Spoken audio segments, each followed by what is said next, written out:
Hello, what's up mga hunters? Magandang araw sa inyong lahat, Luzon, Visayas at Mindanao.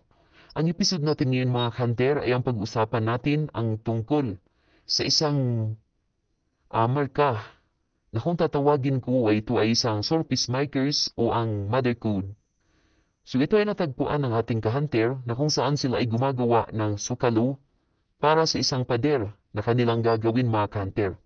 Kung makikita ninyo ang marka na ito ay napaka-legit ng marka na ito at makikita nyo talaga na ito ay isang man-made na marka mga hunter. At alam kong pamilyar na kayo sa marka na to.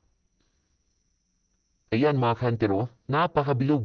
At kung papansinin din ninyo yung bato, ay napakatandang bato na. Napakaluma ng bato na ito.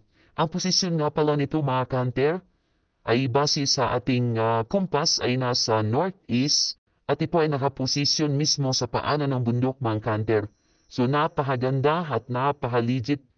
So ito ay nagsisimbolo ng napakalaking dalawang deposito at may hole ito sa ilalim na nagsisimbolo naman para sa isang tunnel mga hunter. Kaya ang kailangan natin dito ay need natin ng more exploration, ngunit sa kasamaang palad ay napakarami na ng kabahayan sa lugar na ito. Kaya watch our YouTube channel for more episodes mga hunter. Maraming salamat at God bless sa inyong lahat.